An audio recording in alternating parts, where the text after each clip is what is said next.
Jalili says Syria has a basic role in supporting resistance and the solution of the crisis must come from within Syria.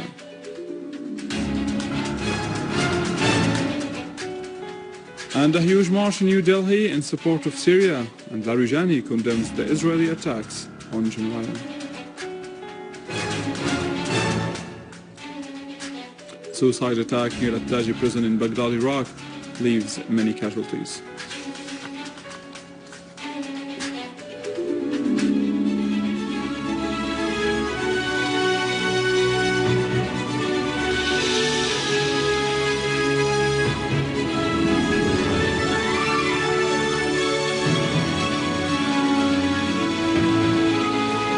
Good afternoon, this is News in English from the Syrian Al Television in Damascus. Dr. Said Jalili, Secretary of the Higher Council of National Security in Iran, asserted that Syria has a basic role in supporting resistance. Syria remained the steadfast castle in opposition of systems that sought compromises with the Zionist entity. He added that Syria and its government remained steadfast against aggressive policies that continued to enjoy the support of its people who choose the path of dignity.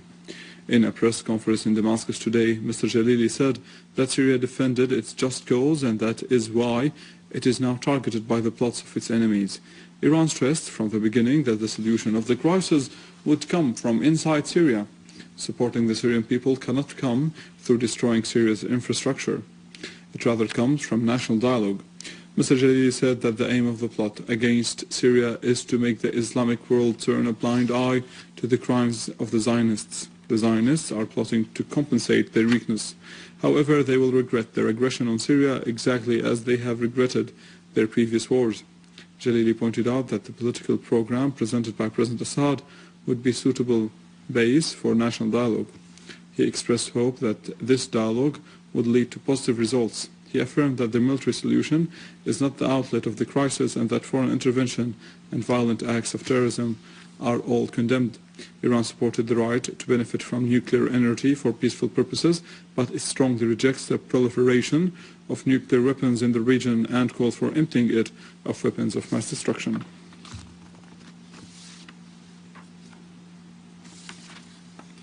In Tehran, the chairman of the Iranian Shura Council, Ali Larijani, condemned the Israeli attack on the Center of Scientific Research in the Damascus countryside, affirming that the attack is part of the plots against Syria. In a telephone call with Muhammad Jihad al-Laham, Speaker of the People's Assembly, Mr. Larijani asserted that the Syrian people would defeat the plot and continue to be steadfast in support of resistance. Mr. al-Laham expressed appreciation of Iran's support to the Syrian people against plots and Zionist aggression. He asserted that the plotting states remain silent vis-à-vis the Israeli aggression.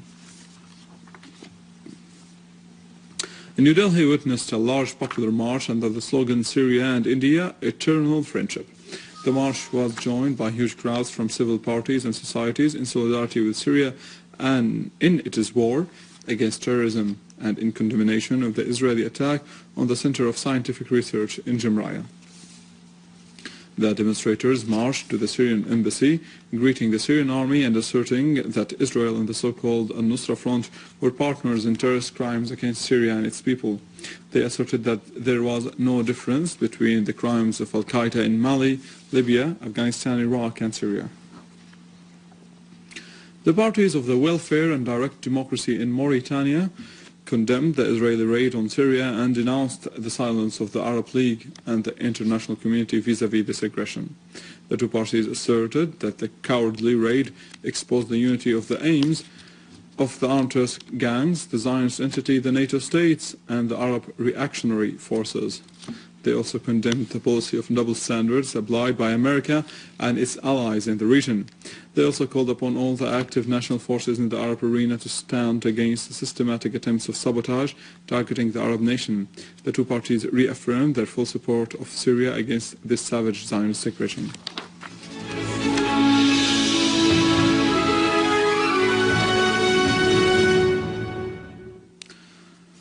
A media source said that special units of the Syrian Arab Army were able to free the Russian citizen Viktor Gorilov and Abdel-Sattar Hassoun, along with Italian citizens Billy Omo, who were kidnapped by a terrorist armed group on the 12th of January in the area of Hesye in Homs countryside. The source added that Gorilov is an engineer and works in a steel factory of Hamisho company in Aleppo, while Hassoun works as a translator with engineer Gorilov.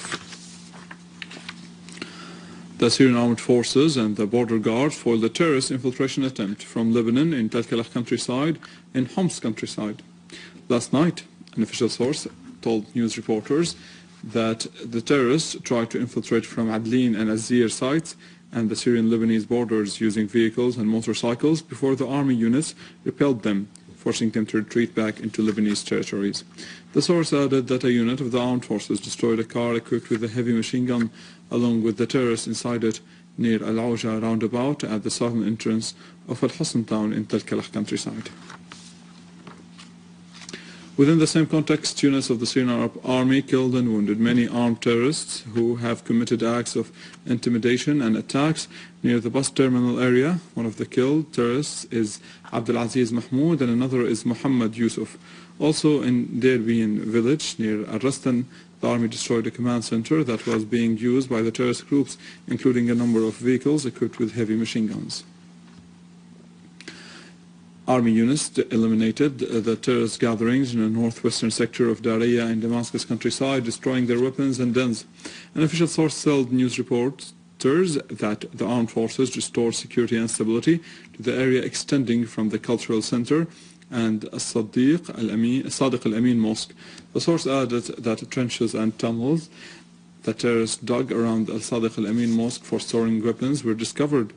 The bomb squads also dismantled explosive devices of various weights planted by terrorists in the perimeter of Al-Sadiq al-Amin mosque and the neighboring quarters.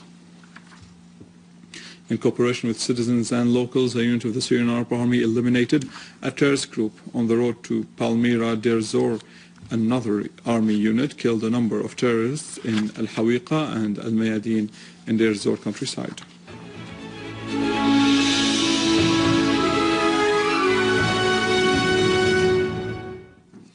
In Iraq, a terrorist suicide bomb blast took place near At-Taji prison north of Baghdad, killing a number of people and injuring others. In Kirkuk, a gunman assassinated 4 people by gunfire a day after at least 30 people were killed in a terrorist attack that targeted the building of a police command in the same city. In Mali, the French army launched heavy airstrikes from the northern Kidal region, the last stronghold of the armed men near the border with Algeria. French sources said that the area of Kidal and Ifoktas heights in the place where 7 French hostages were held. The source added that the airstrikes on the north of Kidal in Tizalit targeted logistic warehouses and centers for training fighters loyal to Al-Qaeda. In Cuba, legislative elections were held to choose 612 parliamentary seats. After casting his vote, former Cuban President Fidel Castro said that the Cuban people is a revolutionary one who has made real sacrifices, a fact that is so clear and the history will record it. The Cuban people has resisted sanctions for 50 years. According to the Cuban constitution, the new parliament will elect a state council whose 30 members will elect a president of Cuba on the 24th of February. With this, we come to the end of our news for today. For more details, you can visit our website in English, www.syriaonline.sy. Stay with us, the latest in economy after the break.